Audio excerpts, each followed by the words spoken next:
Assalamualaikum warahmatullahi wabarakatuh. Saya Ilham Yuda Arnando. Saya di sini akan menjelaskan tentang bab 2 yakni etik, legal liability, and client acceptance.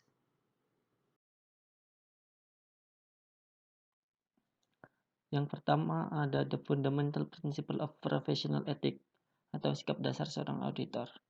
Ada 5 sikap yang harus dimiliki oleh seorang auditor. Yang pertama adalah integritas. Itu mengharuskan seorang auditor untuk bersikap jujur dan berterus terang tanpa harus mengorbankan rahasia penerima jasa. Yang kedua adalah objektivitas, mengharuskan anggota bersikap adil dan tidak memihak, jujur secara intelektual, tidak berprasangka atau bias, serta bebas dari benturan kepentingan atau di bawah pengaruh pihak lain. Yang ketiga ada kompetensi profesional dan kehati-hatian. Setiap auditor harus melaksanakan jasa profesionalnya dengan hati-hati, kompetensi dan ketekunan, serta mempunyai kewajiban untuk mempertahankan pengetahuan.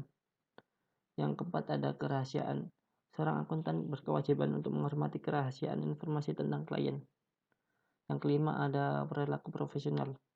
Seorang akuntan berkewajiban menjauhi tingkah laku yang dapat menjelekkan profesi dengan cara menjunjung tinggi reputasi profesi.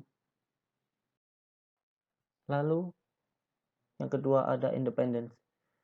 Yang pertama ada threats to independence atau benturan kepentingan antara akuntan dan pelaku bisnis yang menggunakan jasa akuntan publik. Dan dalam kondisi ini akan terdapat memunculkan ancaman yang akan dihadapi oleh akuntan. Yang pertama ada self-interest threat. Wujud sifat yang lebih mengutamakan kepentingan pribadi atau keluarga dibandingkan dengan kepentingan publik yang lebih luas. Lalu yang kedua self-review threat atau merupakan suatu kondisi di mana terdapat konsekuensi dari penilaian secara internal, seperti menemukan kesalahan material saat dilakukan evaluasi ulang. Lalu yang ketiga advokasi threat atau ancaman advokasi dapat timbul bila akuntan profesional mendukung suatu posisi atau pendapat sampai titik di mana objektivitas dapat dikompromikan. Misalnya auditor yang bertindak atas nama klien mereka. Lalu yang keempat ada familiarity threat. Ancaman kekerabatan timbul dari kedekatan hubungan sehingga akuntan profesional menjadi terlalu bersimpati terhadap kepentingan orang lain yang mempunyai hubungan dekat dengan akuntan tersebut. Lalu yang terakhir atau kelima, intimidation threat. Ancaman intimidasi dapat timbul jika akuntan profesional dihalangi untuk bertindak objektif, baik secara nyata maupun tidak, seperti auditor merasa terancam oleh kliennya. Lalu ada safeguard to independence atau pengamanan yang dapat melindungi independensi akuntansi. Yang pertama adalah safeguard created by the profession, legislation, and regulation. Kode etik dan perundang-undangan profesi akuntansi diciptakan sebagai perlindungan terhadap independensi seorang akuntan terkait dengan kontrol kualitas. Lalu yang kedua ada safeguard created by clients. Yang A, pembentukan komite audit oleh klien, menerapkan mekanisme tata kelola perusahaan sebagai penghubung antara mitra asuransi dan manajemen. Lalu yang kedua, penerimaan klien dan prosedur lanjutan, memastikan bahwa telah dilakukan identifikasi terhadap setiap ancaman dengan tepat waktu. Lalu yang ketiga ada safeguard created by accounting firm, adanya kebijakan dan prosedur untuk memastikan kualitas layanan dan memberikan pendidikan berkelanjutan kepada staf. Lalu yang ketiga ada the auditor relationship with other. Yang pertama ada auditor and shareholder atau auditor dan pemegang saham. Hubungan antara auditor dengan pemegang saham yaitu sebatas pemberian laporan audit ditujukan kepada pemegang saham perusahaan yang diaudit. Auditor tidak akan sering bertemu dengan pemegang saham yang mereka laporkan kecuali mereka menghadiri rapat umum tahunan klien mereka, dan pemegang saham bertanggung jawab atas pengangkatan dan pemberhentian auditor perusahaan mereka. Lalu yang kedua, auditors and the board of directors atau auditor dan dewan direksi. Dewan direksi mewakili pemegang saham dan mengawasi aktivitas perusahaan dan manajemennya. Tanggung jawab direksi yaitu memastikan bahwa laporan keuangan disusun sehingga memberikan pandangan yang benar dan adil. Auditor eksternal bertanggung jawab untuk mengaudit laporan keuangan dan dapat bertemu dengan anggota Dewan Direksi bila diperlukan selama proses audit. Yang ketiga ada Auditors and the Audit Committee atau Komite Audit.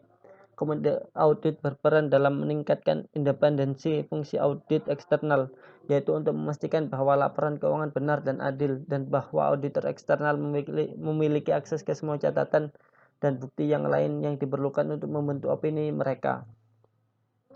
Lalu yang keempat ada auditor and internal auditor. Peran audit internal ditentukan oleh pihak yang bertanggung jawab atas tata kelola. Dari komite audit, auditor eksternal memandang fungsi audit internal sebagai bagian dari perusahaan yang diaudit.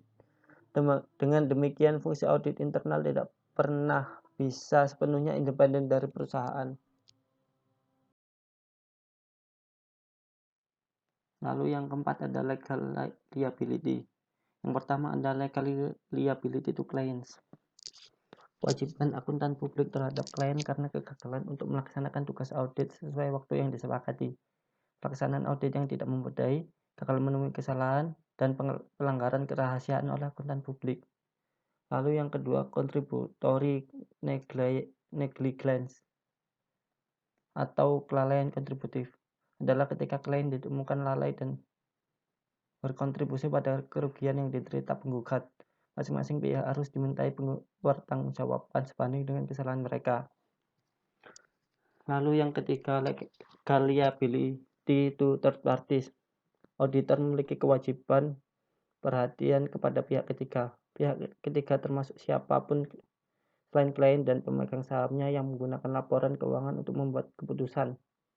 Pihak ketiga bergantung pada undang-undang kerugian jika mereka ingin menuntut auditor perusahaan tempat mereka memiliki asosiasi.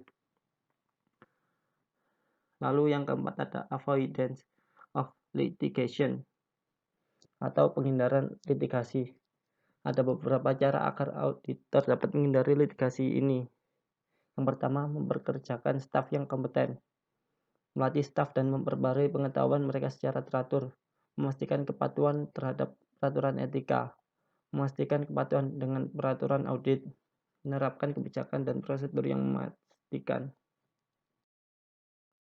Lalu yang kelima ada client acceptance and continuance decision.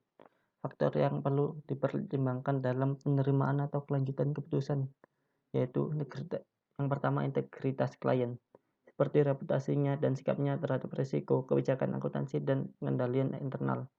Yang kedua, auditor akan mendapatkan pemahaman tentang klien melalui komunikasi dengan auditor klien sebelumnya seperti staf, manajemen, dan pihak terkait lainnya. Lalu yang ketiga ada tahap terakhir dalam proses penerimaan atau keputusan keberlanjutan. Klien melibatkan persiapan surat perikatan yang menetapkan ketentuan perikatan audit untuk menghindari kesalahpahaman antar auditor dan klien mereka. Sekian dari saya. Assalamualaikum warahmatullahi wabarakatuh.